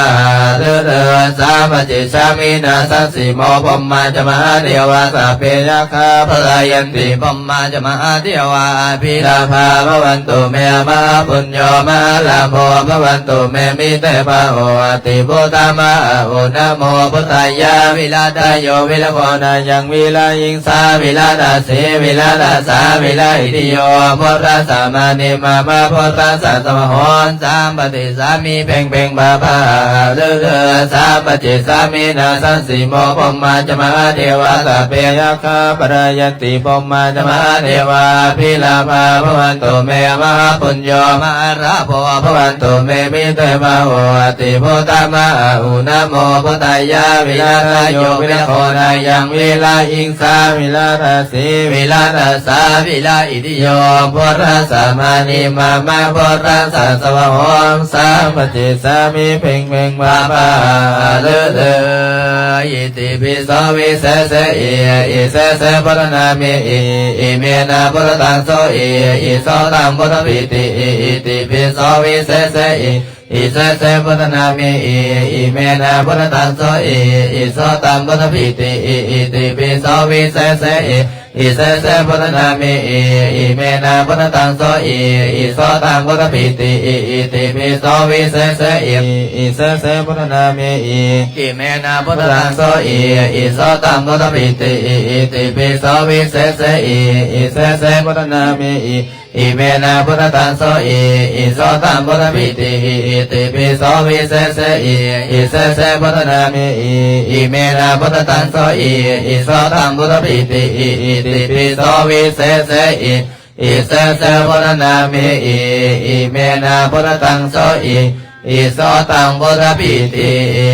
กายวาจาจิตังอะหังวันดานาคาธิปริโยงดังเสนสิริจันดานาคารวิสุทธิเทวาปุเชมิเมตัญจมหาราโภปิโยนาคากันดาปริตากายวาจาจิตังอะหังวันดานาคาธิปริโยงดังเสนสิริจันดานาคารวิสุทธิเทวาปุเชมิเมตัญจมหาราโภปิโยนาคากันดาปริตังกายวาจาจิตังอะหังวันดานาคาธิปริโยงดังเสนสิริจันดานาคารวิสุทธิเทวาปุเชมิเมตัญจมหาราโภปิโยนาคากันดาปริตังอิมินาปุญญกรรมเมนะอุปัชฌายกุณุตาลาจาริโยภคาลาจามาตาปิตาจายตากาปิยมามังสุเรโยจันติมาลาสกุณวัตนาลาปิจาภมมาลาจาอินทาจตุโลกปาราจาเทวตายโมมิตานุสัจจมัสสตาเวเลกปิจาสัพเพสัตตาสุขีหันตุปุญญานิภคตานิเมสุกัญจติวิทันติตุอิปัมปะเปตโวมาตังอิมินาปุญญกรรมเมนะอิมินาโอติเสนาจักขิปะสุราเปเจวะตโนปัฏฐานาเสนานังเยสันตานิหินาดามายาวานิปานาโตมามานาสันตุสัพพะนาเยวายาสัสสะโตภเวภเวอุสุสิตาสติปัญญาสันเลโกวิริยมินามาราราพันตุโลกสังฆตุญจาวริยโตเมโพธาติภาวโรนาโตธัมโมนาโตวารุตัมโมนาโตปัจเจกพุทโตจะสังโฆนาโตตารโมมันติสุตตมาโนภาเวนะมาโรกัสสารพันตุมาตุกขปัตตจนิทุกขปายปัตตจนิพยโสกปัตตจนิโสกวันตุสัพเพปิปานิโนอิตาวาตาจาเมหิสัมปตัมบุญญาสัมปารังสัพเพเทวะอนุโมทันโตยันตุนิมิตังอวัมบังคาลัญจโยจามานะโพสกุณัสสะโตปะปะกะโหตุโสปินะอากันตังพุทธานุภาเวนะเวนะสัมเมนโตยันตุนิมิตังอวัมบังคาลัญจโยจามานะโพสกุณัสสะโตปะปะกะโหตุโสปินังอากันตังธัมมานุภาเวนะเวนะสัมเมนโตยันตุนิมิตังอวัมบังคาลัญจโยจามานะโพสกุณัสสะโตปะปะกะโหตุโสปินังอากันตังสังฆานุภาเวนะเวนะสัมเมนโตเตกัลลนิยมัตตกุสเลนะยันตังสันตังพาดังอภิสัมเมตสะโกโอสุจัสโสโอสุจัสโสวัจโจจัสสะโมโตอานาติมานิสันโตสะโกจัสโสปะโลจาปะกิโจจัสสัลละโหกะโวติสันตินตาเลโยจามิปังโกจาอะปะกะโปโกเรโสอะนาโนกิโนนาจักขุตังสัมมาจาริกินจินาวิญโยปะเรวะอุปวะทะยุงสุขิโนวะคิมิโนโหนตุสัพเพสัต ตาภวันตุสุขิตาตานิกินจิปานาโพตติตัสสาวะทาวารณะอนาวาเสสาติกวะเยมหันตวามาสิมารสกะอนุกดุราธิทวะเยจาอติทาเยจตุเรวสันติอวิทุเรโพตวาสัพพเวสิวาสัพเพสัตตาภวันตุสุขิตาตานาปโลปะลังนิโกเปทานาติมันเยตักกตติยังกินจิปัญญาโรสนาปฏิกัสสนานัญญมัญญทุกขนิสยมัตตาริยมุยังพุตังอายุสาเอกตัมมโรเควัมปิสัพพะพุเตโสมานะสัมภาวะเยอปาริมานังเมตัญจะสัพพะโล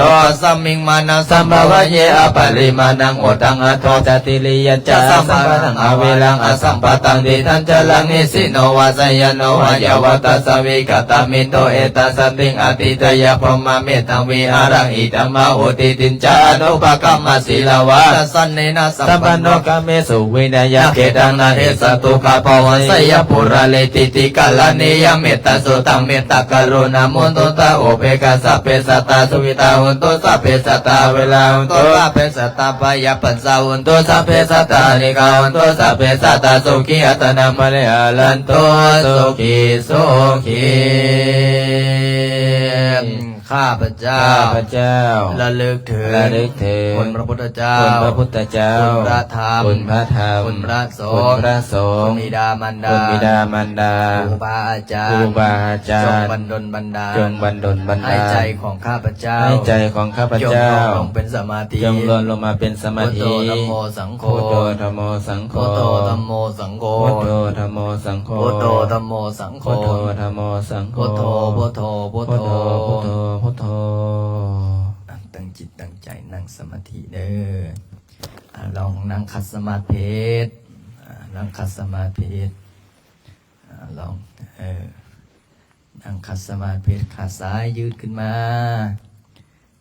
ขาซ้ายดึงขาขวาขึ้น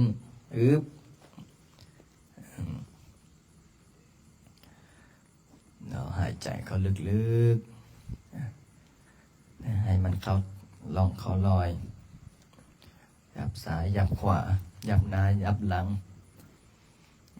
ตั้งกายให้ตรงๆฝึกเอานั่งให้เป็นสุองค์เด้อนั่งคัดสมาธิ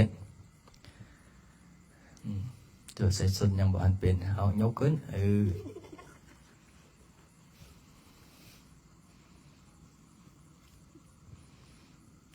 หายใจเข้าลึกๆ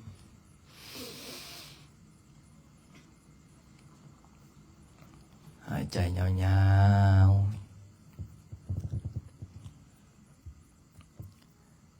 หลับตาเบาๆ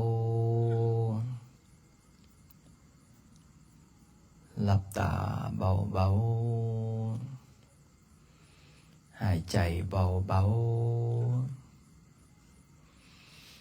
กำหนดสติอยู่ลมหายใจกำหนดสติอยู่ลมหายใจเข้าออกหรือว่ากำหนดองค์พระพุทธรูปอยู่ในใจของเราให้เป็นดวงแก้วใสๆอยู่ในใจกำหนดพูดก็ได้เพื่อบ่ให้จิตมันส่งออกนอกเพื่อบอกให้ใจมันแกว่งไปแกว่งมาพระพุทธองค์พระพุทธเจ้าเพิ่นได้ฝึกเพิ่นได้ปฏิบัติได้ลงมือเฮ็ดลงมือทำจนเกิดผลขึ้นกับตนเองเพิ่นถึงเชื่อเพิ่นเห็นเพิ่นปฏิบัติได้ผู้ใดเคยได้ไปประเทศอินเดียก็จะหูก็จะเห็นไปเห็นบ่อนเพิ่นเกิดบ่อนเพิ่นอยู่บ่อนเพิ่นอาศัยบ่อนเพิ่นตัดสหูบ่อนเพิ่นแสดงธรรมจักรแล้วก็บ่อนเพิ่นปรินิพพานถ้าว่าภาษาบ้านเราเอิ้นว่าซี่สังเว สถานสี่อย่างนี่นะพระพุทธองค์เพิ่นบอกว่าผู้ใดบุคคลใด ถ้าได้ไปก็สิมีจิตศรัทธาเพราะว่าอย่างเห็นสถานที่เพิ่นเกิดเพิ่นแสดงธรรมเพิ่นตรัสรู้เพิ่นปรินิพพานในสมัยครั้งหนึ่งเนาะตอนเพิ่นสิสิ้นลมหายใจ ในสมัยครั้งหนึ่งตอนพระพุทธองค์ยังมีชีวิตอยู่ เพิ่นได้นอนปูผ้าจีวรสังฆาติ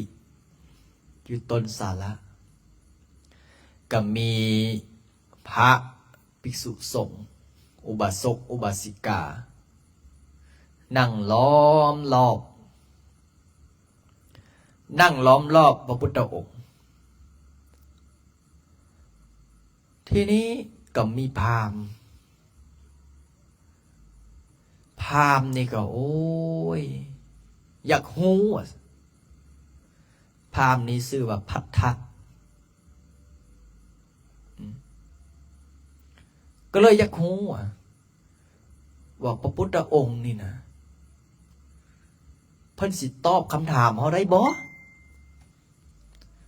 เพิ่นสิตอบคำถามเฮาได้บ่บัดนี้ก็ไปแล้วบัดนี้อยากไปถามพระพุทธเจ้าไปถามบัดนี้พระอานนท์เพิ่นก็นั่งเฝ้าประตูเนาะเพิ่นก็นั่งเฝ้าทางเขาก็อยากเข้าไปกราบพระอานนท์ก็บอกโอ้ดูก่อนพราหมณ์ตอนนี้พระพุทธองค์เพิ่นเมื่อยนักเพิ่นสิพักผ่อนพราหมณ์นี่ก็เลยบอกโอ้ข้าพเจ้านี่ขอเขาถามเขากราบบึงก่อนเนาะอยากไปถามคำถามสุดท้ายว่าวันนี้พระพุทธเจ้าเขาก็หูว่าพระอานนท์กับพราหมณ์นี้เถียงกันยุ่งยิ่งพระพุทธเจ้าเขาก็เลยบอกว่าอานนท์ผู้ใดมาอานนท์ก็เลยบอกโอ้พราหมณ์นี่อยากมาถามปัญหากับพระพุทธองค์เธอเข้ามาเถิดปล่อยเขาเข้ามาเถิดให้เขาเข้ามาเด้อพราหมณ์เด้อให้เขาเข้ามาเด้ออานนท์เด้ออานนท์ก็เลยปล่อยให้พราหมณ์นี่เข้าไปแล้วก็บ่หลายเรื่องแหละอันนี้ก็ถามว่าบนโลกใบนี้เนี่ยมีบ่พระอรหันต์ว่าไปฮอดถามคำถามปั้งทีเดียวเลยพระพุทธเจ้าเพิ่นก็เลยโอ้ยนี่มันเสียเวลาถ้าถามแบบนี้ในศาสนาใดยังมีอริยมรรคองค์แปดศาสนานั้นย่อมบ่คาดซึ่งพระอรหันต์ศาสนาใดปฏิบัติตามทางมีสัมมาทิฏฐิเป็นต้นศาสนานั้นจะบ่ว่างซึ่งพระอรหันต์พราหมณ์ได้ฟังอย่างนั้นก็โอ้เริ่มใสข้าพเจ้าขอบวชได้บ่พระพุทธองค์ก็เลยบอกว่าโอ้พราหมณ์ถ้าเจ้าอยากบวชอีหลีในเมื่อเจ้าเป็นศาสนาอื่นก่อนสิบวชในศาสนาของเฮา3 ปีก็เนื้อจึงบวช3 เดือน3 ปีก็เนื้อจึงให้บวชให้อยู่ก่อนให้อยู่ถือผ้าขาวพราหมณ์ก็เลยอย่าว่าแต่3 เดือน3 ปีเลยมากกว่านี้หลายกว่านี้ข้าพเจ้าก็ยังสิอยู่ยังสิประพฤติยังปฏิบัติผลสุดท้ายพระพุทธองค์ก็เลยว่าอนุญาตให้พระอานนท์ไปบวชให้ซะก็เลยเป็นพระอรหันต์องค์สุดท้ายที่พระพุทธองค์ยังมีชีวิตอยู่เนี่ยผู้ประพฤติผู้ปฏิบัตินะผู้เพิ่นเฮ็ดผู้เพิ่นทำบุญญาบารมีเพิ่นเกิดลงมือเฮ็ดลงมือทำแล้วมันได้อีหลีแต่ถ้าบ่เฮ็ดบ่ทำได้ล่ะมัน บ่ได้นะคือพ่อค้าสาวขายก็คือกัน บางคนนี่โอ้ยเก่งเรื่องทฤษฎีเอานั่นใส่นี่เอานี่ใส่นั่นเฮ็ดไปเฮ็ดมาเจ๋งแล้วในระนาดเห็นเขาขายปลาก็เฮ็ดธุรกิจขายปลาไปซื้อป่ามาปล่อยไปซื้อป่ามาเลี้ยงเฮ็ดไปเฮ็ดมาเฮ็ดบททุกวิธีตายขาดทุนไปกู้หนี้ยืมสินมาอีกเห็นเขาเลี้ยงงัวไปซื้องัวมาเอามาเลี้ยงบ่คิดซาว่าค่าหญ้าค่าหักส่งหักษางัวก็ตายแล้วเนี่ยแล้วนะขาดทุนวันนี้เขาเฮ็ดรีสอร์ทก็ไปกู้เงินมาอีกขายให้ขายหน้ามาเฮ็ดบันพักเฮ็ดไปให้มาเจ๊งแล้วนี่ละนาดนี่แหละทฤษฎีกับตัวจริงเนี่ยมันสิตั้งกันถ้าลงมือเฮ็ดลงมือทำนี่นะคือเฮานี่ละไอ้จ่อยนี่เลยพอออกไม่ออกเฮาก็คือกันนี่เฮากำลังสร้างศาลาสร้างทำน้ำตกสร้างวัดสร้างวาทฤษฎีนี่โอ้ยง่ายโอ้เบิกสิสร้างศาลาก็สร้างนั้นสร้างนี้นี่เว้าสิง่ายก็มหาปัจจัยนี่ตีมหาเจ้าภาพมหาเจ้าศรัทธานี่ตีเก็บเล็กผสมน้อยผู้เล็กผู้น้อยบัดนี้ศาลาทำน้ำตกราคาเป็นล้านราคาเป็น4-5 แสนราคาเป็นล้าน2 ล้านเฮาก็หาเก็บเล็กผสมน้อยเนี่ยจักปีมาจากแล้วแต่มันก็สำเร็จย้อนอย่างย้อนเฮาตั้งจิตตั้งใจคือพอออกไม่ออกก็คือกันถ้าไปเฮ็ดเวียกเฮ็ดการเนี่ยตั้งจิตตั้งใจให้มั่นฝึกฝนใฝ่ฝันต้องมีสักวันมันถึงสำเร็จเฮาบ่ท้อบ่ถอยท้อได้จะอย่าถอยบ่ลงมือเฮ็ดมันก็บ่ได้บ่ลงมือทำมันก็บ่ได้กาเฮ็ดกาทำกาคิดกาลงมือกาปฏิบัติบางคนอาจารย์บ่ต้องเฮ็ดดอกเป็นหยังล่ะญาณโหเอาความญาณมาอ้างเรียบร้อยเฮาต้องเฮ็ดเฮาต้องทำเฮาต้องลงมือ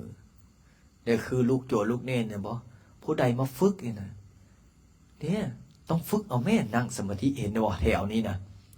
แถวโจศักดิ์สินนี่เป็นระเบียบไหน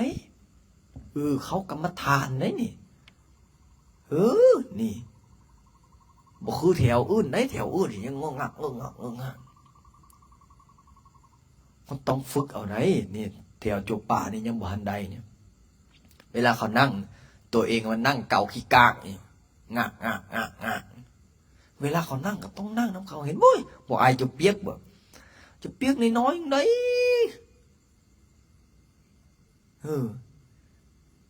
นั่งสมาธินั่งเบิ่งลมหายใจปุ๊บปั๊บบ่แม่นมันนั่งเกาขี้กากอยู่งักโอ้แล้วบ่เป็นขี้กากสิได้เป็นแบบนี้นั่งเวลาเขานั่งสมาธิเขานั่งสมาธิเบิ่งแม่แต่ละแถวนะแถวจบป่านี่โอ้เลียกซ้ายเลียกขวาเวลาพระอาจารย์ว่าก็ต้องเบิ่งแม่เขาเฮ็ดเนี่ยเขานั่งจังได๋บ่ได้นั่งคือหมู่ได้เฮ้ยเราเบิ่งเดี๋ยวสิแผ่นกล้องไปใส่เบิ่งก่อนนี่จุป่านี่มื้อนี้ลองบ่ดูลองนั่งคือเขาเจ้าบ่ดูเป็นบ่เอาเธอหน้าเราบ่ต้องเอาผ้าตุ้มก็ได้นี่เอาต้องกายตรงๆบ่ดูหลับตาเขาหายใจได้ล่ะผู้อื่นเขาเฮ็ดเป็นเมื่อเจ้าของเฮ็ดบ่เป็นยืดกายตรงๆมันจะบ่อยากนอนตั้งกายให้ตรงๆขึ้นนี่อยู่คำแพงลองยืดกายตรงๆบ่ดูเฮ้ยตั้งกายตรงๆยืดหลังขึ้นบ่หัวกายตรงๆเลยหายใจเขายาวๆความง่วงเหงาเฮานอนทิ้งไปหมดเนี่ยมันก็เป็นล่ะเฮาเฮ็ดนะเฮาฝึกเอานะ มันจะยักมืนตากะย่ามัน กูขอรับสัก5 นาทีมึงก่อนเอากิเลสเอาตัณหาออกไปไว้ข้างนอกก่อนนี่เห็นว่าโจบุญมีกายตรงเป๊ะเนี่ยเฮ็ดมันก็เป็นแล้วบัดนี้งามงามบัดนี้งามทั้งในงามทั้งนอก งามทั้งศีลงามทั้งธรรมแต่ถ้านั่งสมาธิเรื่องเงื้องากเงื้องากเงื้องากเงื้องากคือใกล้สับเขามันก็บ่เป็นแล้วมันต้องนั่งให้ฝึกบ่อายจะเปียกบ่แต่ลงจะเปียกนี่กลุ่มนี่นะกลุ่มจะเปียกนี่โอ้ถ้าไปแข่งในการได้ชนะเลิศได้นี่นะแถมยังได้เงินกลับอีกได้ถ้าไปแข่งลองมั้ยนี่พุทโธพุทโธอยู่ในใจเด้อมันเด้อพระอาจารย์สิยุติการใช้เสียงเบิ่งกลุ่มใดสิอันนั้นเป็นระเบียบกว่ากันเอา2 นาทีเอาสงบจิตสงบใจเด้อมันเด้อนี่เห็นบ่จะเปียกนี่แข็งคือหินเนี่ยได้กำลังเข้าสมาธิหายใจเข้าพูดกำหนดลมหายใจเข้าพร้อมกันนะพูดโธ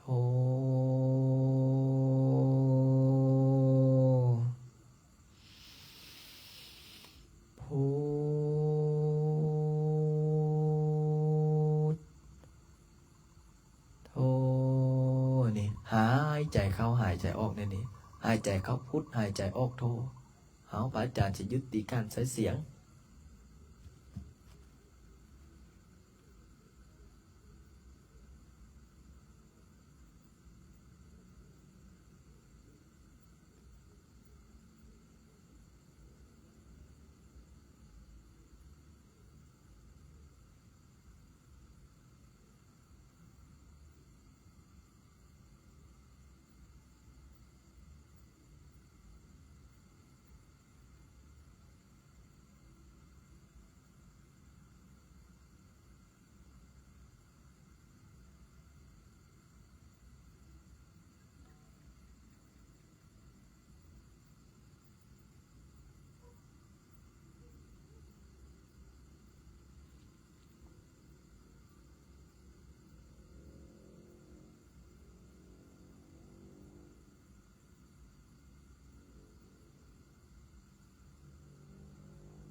ยกมือออกจาก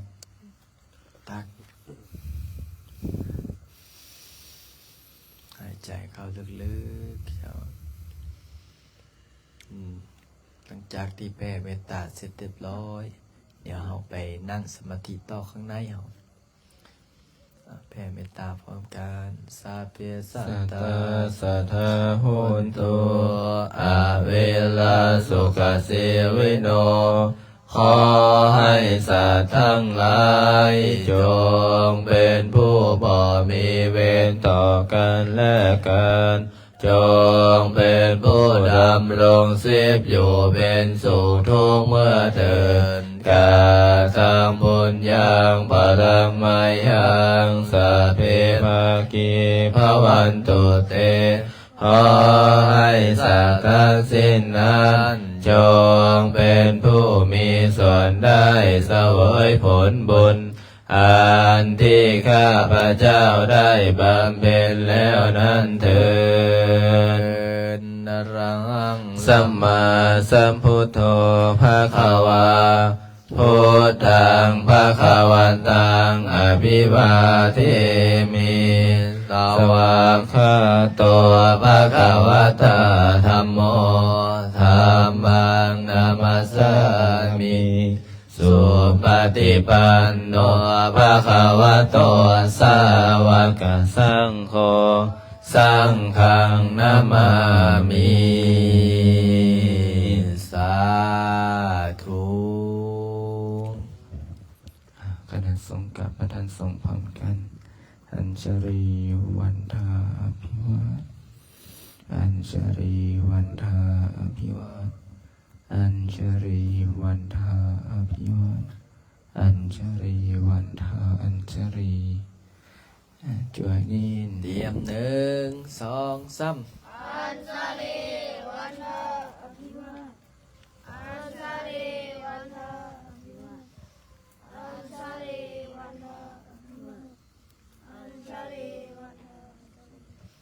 หันหน้าไปหาญาติโยมญาติโยมญาติธรรมพอเพียงกันในกราบคณะสงฆ์ให้เป็นเนื้อนาบุญหนึ่งสองสาม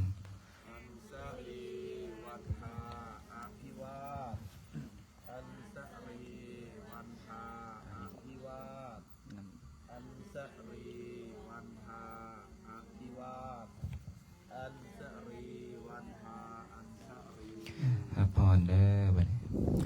สุขิติขายุโกภาวะอภิวาทนาสิริสเนจังวุธาปัญจนิโนจัสสารโรธรรมวัฏันติอายุวันโนสุขังภะลังยัตนำทุกขปัตตาจันนิทุกขพยาปัตตาจันนิพยาโสขปัตตาจันนิโสขหุนตุสัพเพปิปานิโนเอตาวตาจะอเมหิสัพพะตังเวยสัมปะทังสัพเพเทวะอนุโมทันตุสาธุอ้าวเฮงๆรวยๆปังๆมีโชค มีลาภสุขภาพแข็งแรงโชคดีเป็นเศรษฐีร่ำรวยเด้ออนุโมทนาสาธุบุญกับเจ้าภาพเจ้าศรัทธาบูชาดอกไม้มื้อนี้เนาะแล้วก็พอออกไม่ออกครับเป็นเจ้าภาพดินบล็อกอิฐตี้แล้วก็นำเจ้าภาพน้ำปะนะเจ้าเก่าเจ้าเดิมน้ำเลมอนมักนาวน้ำทับทิมเสียบคือเก่า สาธุ อารุณนะเป็นเจ้าภาพ 1,000 บาท แม่อารุณเนาะรับเป็นเจ้าภาพอีกกัน 1,000 บาทสาธุแล้วก็คณะสายบุญสายยัตติธรรมโยมแม่จิรานุชแล้วก็เลยว่าโยมแม่น้องหลายคนหลายท่านอยู่เป็นเจ้าภาพเจ้าศรัทธาเอาเดี๋ยวเราไปนั่งสมาธิต่อเด้อเดี๋ยวมีโปรโมชั่นเลยเดี๋ยวไปนั้นมีโปรโมชั่นพิเศษอีกไง